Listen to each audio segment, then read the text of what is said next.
Hey, my beautiful Leos, Sun, Moon, Rising, Venus. Welcome to part 2 of your reading. I am sorry. I know I said that I would get this to you sooner, but you know, divine timing.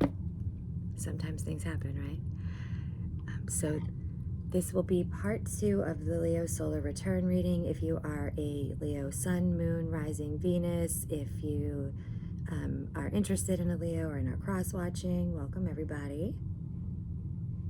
These are collective general messages for the Leos for your birthday season, but these energies could last the whole of your solar return year. I'm also a Leo Sun.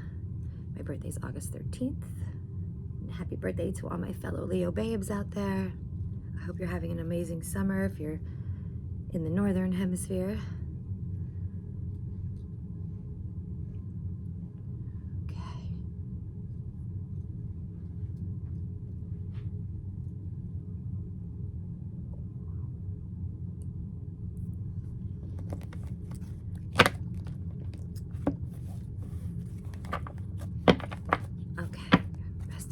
Messages for the Leos. Solar return reading. What do they need to hear? What do they need to know at this time?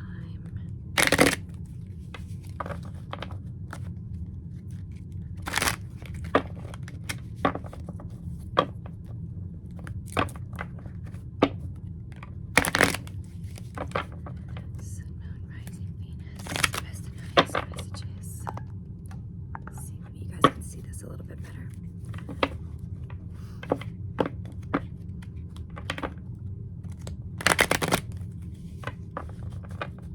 Best and highest messages for Leo.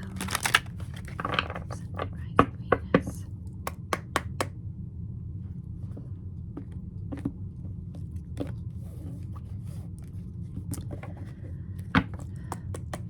Okay, my beautiful Leos.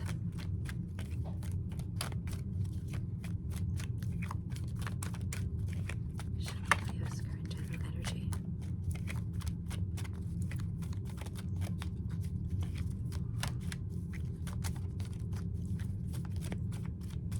For Leos. Three of Swords. Some disappointment and heartbreak going on, Leos. Knight of Pentacles. Nine of Wands. You're hurt. Trying to heal. You've got a King of Cups. Five of Cups.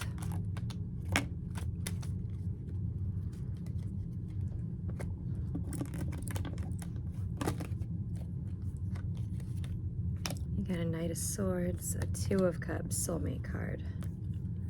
Nine of Pentacles, Ten of Cups, Queen of Wands. It's been coming out for me non-stop, which is funny because it's Leo vibes all day. And a Three of Wands. Six of Wands at the bottom of the deck, a card of victory.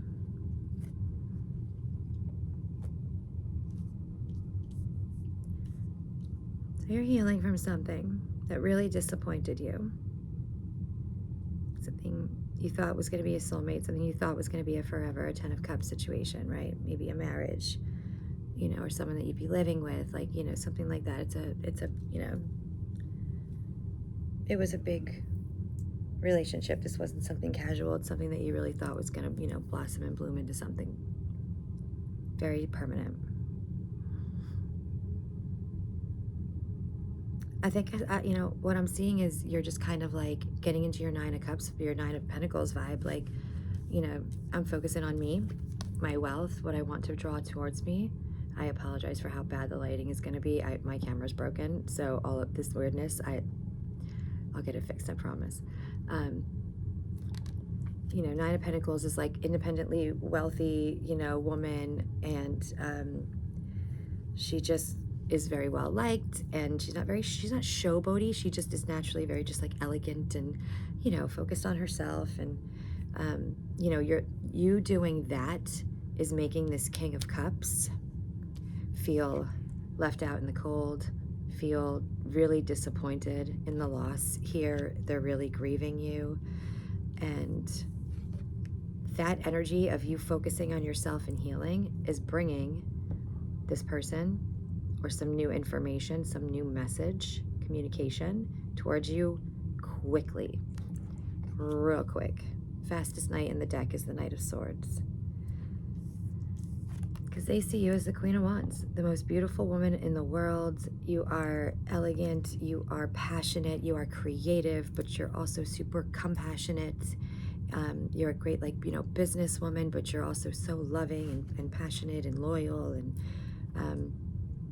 fire sign vibes, and it's bringing them towards you.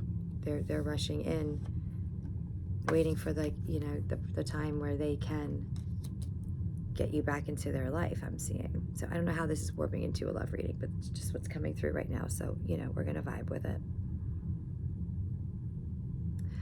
Let's see what else we can find out. Best and highest messages for Leo. Sun, Moon, Rising, Venus. For their solar return. What does Leo need to hear? What do they need to know? What is coming towards them?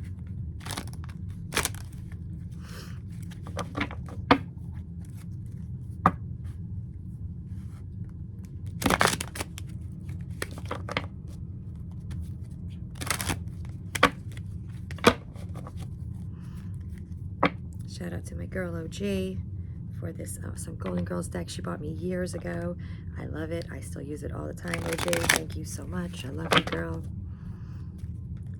If anyone would like to donate decks that they want me to read on to the channel, just message me or email me at thatwitchdani@gmail.com. I'll let you know how you could do that. Would be greatly appreciated.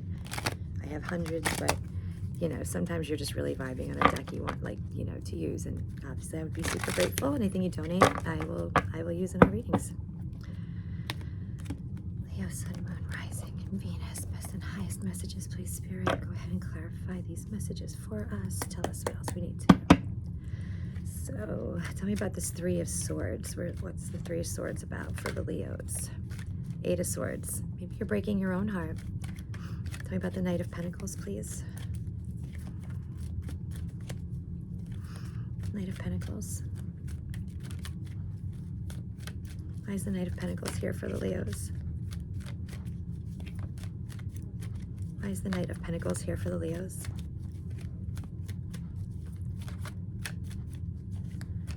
Why is the Knight of Pentacles here for the Leos? Interesting. Clarify the Knight of Pentacles.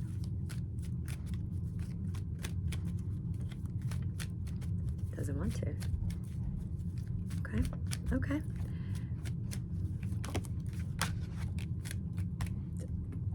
It just wants to tell its own story, and that's fine. That's fine. We're going to let it. Eight of Swords, Five of Pentacles, Eight of Cups, Four of Pentacles, Knight of Swords again. All right. You're sort of imprisoning yourself here with some thought process, okay? Some, limited belief, something that just doesn't, you feel left out in the cold. You feel like you've been left, but that's actually not the case. Some new message is going to come in. It's going to make you understand the situation so much better and see it from a higher perspective, a different perspective, and give you clarity. The Hierophant, yeah, for sure. You're going to get clarity really soon on this situation, whether it's love, business, a family situation, a friendship, your own personal transformational, state that you may be in. Maybe your dark night of the souling. Two of Wands. You just gotta, be patient here. Weigh all your options. Remove those blindfolds, right? Remove those limitations that we put on ourselves. Remove the old belief systems that say we're not good enough, everybody leaves us, or I've been left out in the cold, or, abandonment issues. Leave all those behind. Open yourself up to a new perspective. Spirit removes people from our lives that aren't for our highest good. Spirit does that for us. It doesn't happen to us. It happens for us, for our highest good. And when people are removed from our lives, it's because they can lower our vibration, but we can't bring them up to ours. before they're ready or have achieved that. Something more aligned for you, something more for your highest good is waiting for you, and it can't come in if this person's taking up that space. So if what you are feeling is abandoned or left out in the cold, know that that's not the case. This happened for you, for your highest good. Yeah, you've got Judgment here, 3 of Cups, celebration. Okay, it gets better from here. Queen of Cups at the bottom of the deck, and another soulmate coming in, 2 of Cups, the Magician.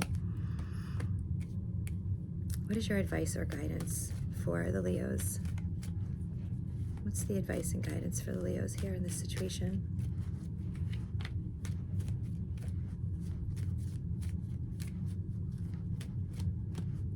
Seeing a lot of travel vibes too. Maybe you're going to go somewhere to help you heal for a little bit. That's not a bad idea. Maybe you should.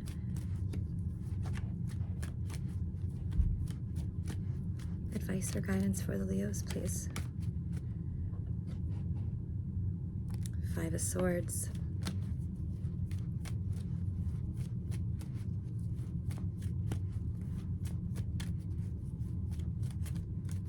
Advice and guidance for the Leos, please.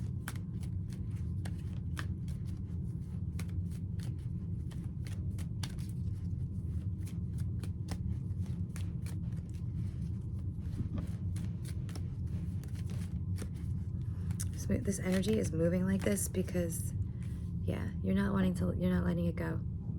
You have to let it go. All right, get out of your head. Don't let this take you down. Don't spend all night in bed in worry and anxiety. Just work on the healing, work on releasing this, okay? Like I said, this person didn't abandon you or leave you or not want you. It's not that you're not good enough, you know, it's nothing like that. It's just, I said this person, but the situation, this whatever the case may be, you know, there's just something better for you, something more aligned to your highest good out there. Yeah, you have a soulmate. You have a true match that wants to come towards you, but they can't while you're holding on to this energy. You really do need to work on like releasing this and healing it, okay? Letting it go.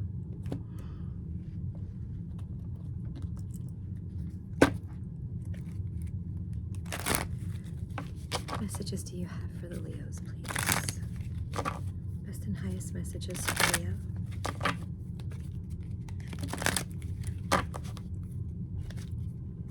Some of you really may be at the end of your like dark night of the soul or awakening, you know, so you're about to close out what was a very long and very painful cycle in your life, okay? But that's a good thing. We have the new moon coming up in just a few days on August 4th.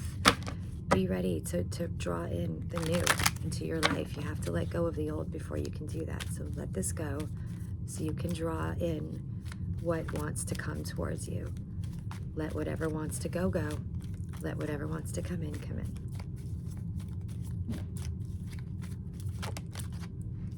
Practice self-love and gratitude every day. First message you got was the Sky Bridge. It says possibility for union. Told ya. I'm single too.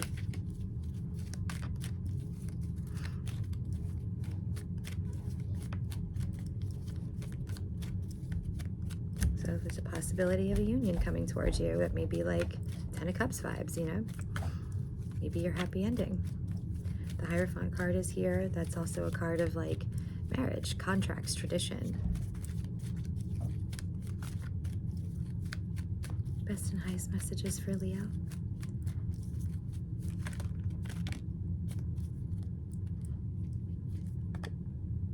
In the hand, the universe is your partner.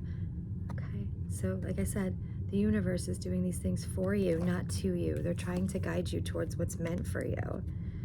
51 stars in the sky. They're limitless possibilities. See higher possibilities, better things. 23, Fortune's wheel, luck and right timing. Okay, so what's meant for you will find you in divine timing. And the eye of the needle, which says intentionality. Okay, so set your intentions in this new moon, like I was just saying, right? Intentionality. What do you intend to have your life look like, to draw in towards you? You know, like we have the ability to decide those things. We're not like totally powerless, you know, in our lives in any way. We can affect the energies that come towards us, or outcomes, or manifest the life we want to live in. We can do that. Okay, I think this is done. There's no more energy on these. All right. So the next thing I want to do is, I don't know if you guys remember, but in part 1, I had pulled archetype cards for you. I would like to read you the messages that come with these, because I think there is something deeper here, and I want to follow down the pathway that that's going to lead us towards. Let me just get the book. Well, what I do, move it. Of course I did. Okay, hold on.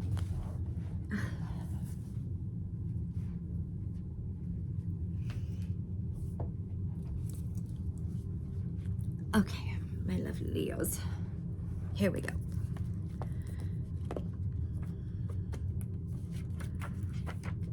So this is the Wild Unknown Archetypes. Amazing deck, built on a really interesting psychological sort of understanding. And so it's very psychology meets tarot. It's fascinating. Highly recommend. Kim Kranz. Okay. Let's see, where are we going to start? I think we'll start with the castle.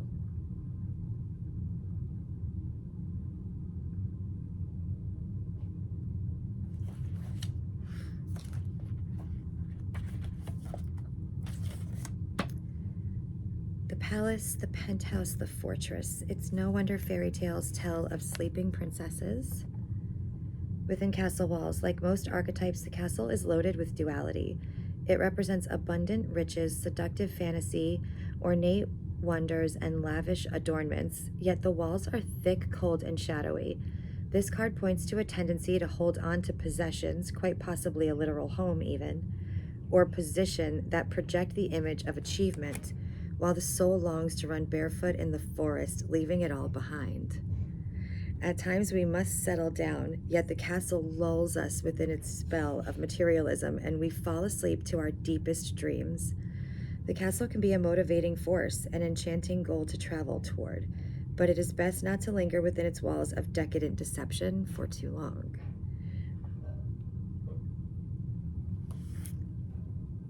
If this card appears with the king, the queen, or the maiden, know that you've entered into long-standing family dynamics that include property and power. You do not have those, but I'm sensing a theme here already. Let me just say, notice how castles are designed to keep things out. They defend, they separate. It is likely there is connection and community beyond its walls that will revitalize you. Perhaps like travel, like you need to get out, like you're holding on to something, and it's very like home vibes and all that, you know what I mean?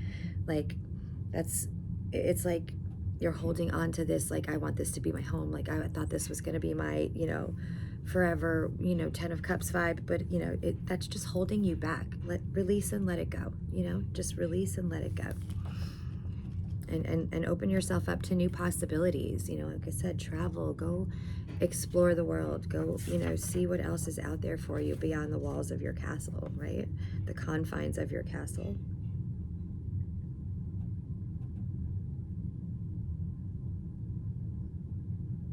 All right. Sorry, so sorry about all the noise in the background. It's like someone's literally intentionally upstairs smashing dishes or something. It's really amazing. Okay, so now we have the womb. Excuse me, Leo vibes. Does that not look like fire energy? The nest, the belly, the origin. Everything has an origin story. The womb archetype asks us to contemplate the beginning beyond the beginning. The mother beyond the mother. In a world that often negates the power and necessity of feminine principles, this card returns us to the warmth, tenderness, and sacred intelligence from which we came. It is a card of receiving, not achieving, of accepting love from the mother of us all. Receiving, not achieving. Accepting love from the mother of us all. She is the life-giving force that forgives and cherishes even the most wounded and disparate souls. No matter how lost you are, the womb awaits your return to help you heal and grow. This card is a call to keep things simple, to return, to be reborn in the name of love. The womb is everywhere. It is beyond gender, beyond time. We are within it as it is within us. Consider that Mother Earth must also have a mother, and imagine her. What would honoring the feminine look like to you? Where would you begin? Imagining yourself as loved is a very good place to start. So I do think that a lot of you are going through your dark night of the soul, and you are needing to let your towers fall, let yourself be reduced to ash, and then let yourself be completely reborn in a brand new energy, open to new possibilities of a higher vibration. You know, have your phoenix moment, right? My phoenix moment was, you know, rising up from the ashes after my dark night of the soul. It was just the absolute most incredible experience of my life, and I don't think that will ever change. I don't think anything will ever top that, although I am certainly open to that happening. So here's the seed, right? So we've let our tower fall, right? Our castle, right? We've done the womb thing. We're gonna allow the womb to hold us and sustain us and let us be reborn, right? So now we're this little seed that's just starting the process, right, of becoming again. The beginning, the origin, the pearl. Beginnings come in many forms. They're not always a beautiful seed placed intentionally in nourishing soil. Origin stories, like any birth story, are complex, surprising, multi-layered, and usually reveal a central image or detail that represents the fully formed being. Simply stated, the end is present in the beginning, or the entire oak tree resides within the acorn. Whether you follow this imaginal theory or not, know that when this card appears, there is potent generative energy all around. It stirs your very insides and usually results in an antsy, impatient feeling. Pay particular attention to what agitates you, as it is a sure sign of growth to come. You are bumping up against a growth edge. It is from the grit that the pearl eventually comes to be. The true seed is elusive. If we follow any story towards its origin, it spirals farther and farther back in time in this way. We are always the seed and always the fruit it bears. That cycle never ends, right? One of the alchemist's favorite images was the pearl. The irritant over time becomes the treasure. What is your grit? What is the irritant that creates your pearl? That's the journal prompt. If I ever heard one, y'all, just saying. Okay. I'm gonna scream up them steps again. Watch me.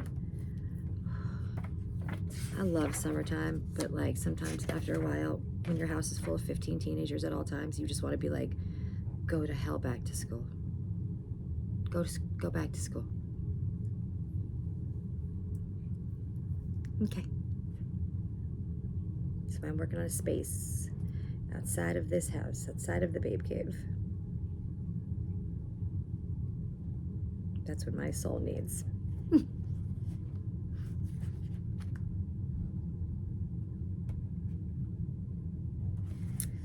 The forest, the woods, the thicket, the jungle.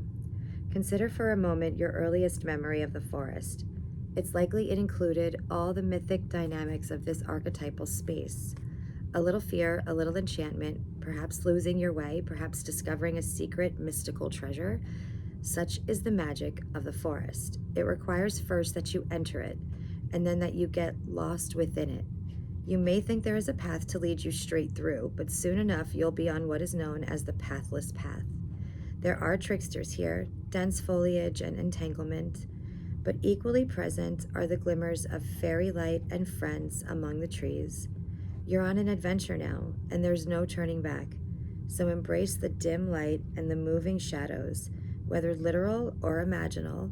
Brave the forest and get lost getting found. Get lost getting found, y'all. That's a vibe.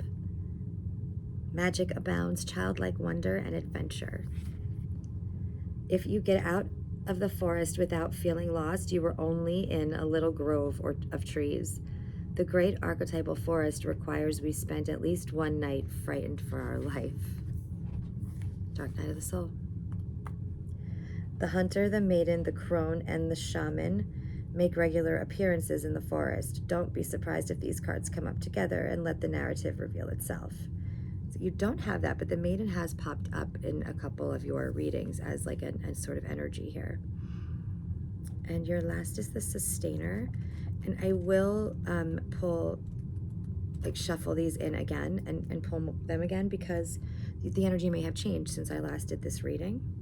So we'll do a little checkup.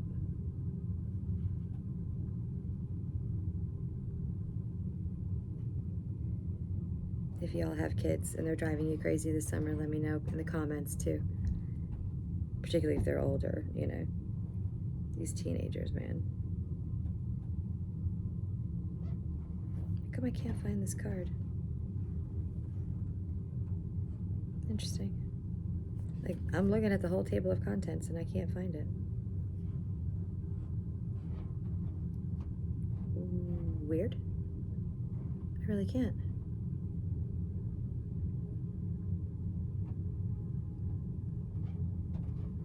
Okay, I found it. Weird. Okay.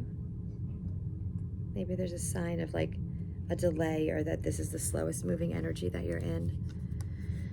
The sustainer. Again, I'm so sorry for the camera, you guys. I promise I'll get this fixed as soon as I can. Or can you see it? The peacemaker, the upholder, the preserver. The sustainer, the second archetype in the trio of existence, works behind the scenes, tending to the tasks of life. They cultivate gardens, pay bills, keep the meals warm, and the mouths sweetly fed. The sustainer is at peace in the process of life, knowing there is no start or finish to humble yet meaningful tasks. They have a natural inclination to nourish others, to achieve, to preserve Earth's resources, to consider environmental impact, to see their role in the divine cycle of life. It's common for the sustainer to become overworked, leading to resentment. Their tasks aren't glamorous, and therefore the sustainer rarely receives the credit or attention. The sustainer longs to hold things in place so badly, especially relationships, that they resist necessary change. What did I say? Take time with this archetype. It is within us all and needs our love. So this is giving me double vibes, right? With the womb, the seed, all of that here, even the castle in some sense, and like longing for the forest, but like being a single mom of 3 for 20 years now, just about. My oldest will be 20 on September 11th, and holding all of it together, right? Like, I just got so irritated. Y'all heard me scream up there, like banging my dishes around in the kitchen, right? Like, it's like the not glamorous, work that has to be done every day, day in and day out with no end, like this never ending, like to-do list and task list, right? Like, it's a little bit of that energy and vibe, but bigger picture here is like holding on to things. Like I said earlier, like we're holding on so tightly to this idea of what like your home life needs to be or felt like, when in reality just letting this person go, and spending a little time getting wild in the forest for a hot minute, rejuvenate you, open you to a new timeline and possibility, and also give you the ability to come back and continue to still have to do the mundane everyday tasks that are going to be necessary. So when this card is in the light, it's abundant, generous, supportive, and reliable. When it's in shadow, it's overworked, resentful, trapped, and tired. Take note of the difference between maintaining and sustaining. Which action describes your life more accurately? Contemplate what truly sustains you.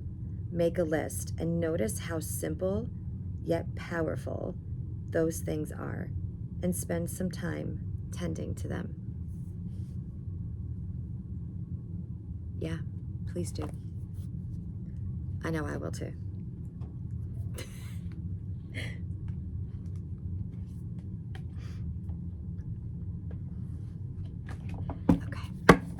put these back in the deck, and I'm going to pull one more time just to see if there is an update to where our archetypal energy is at right now from the last reading, which I think I did about 4 days ago. What are the best and highest messages for Leo at this time?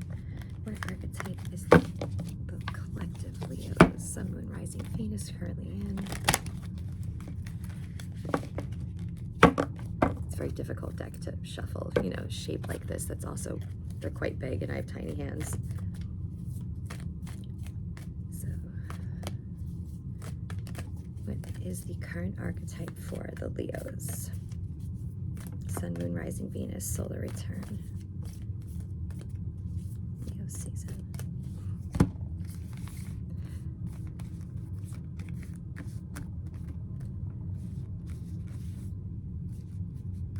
I am just gonna psychically guide to one of these cards, you guys. Probably more than one, I'm feeling already.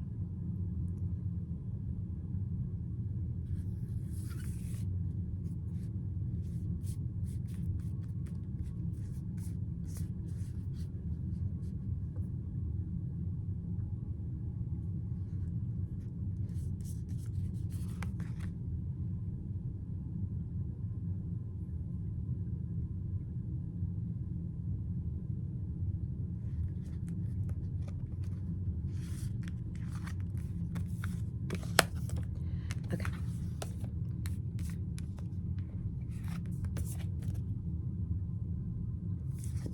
I feel like this is an honorable mention.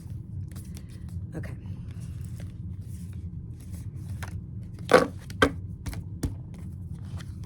The vessel, which is very much an energy of the womb, which, you know, we just had. The sustainer is back, so that is still in our energy. Now we're at the mother, so maybe we've done some work over the next few days that brought us up from the maiden to the mother. And Anima Mundi, love. And the one that I said I felt had a little bit of an honorable mention here is the judge, okay? So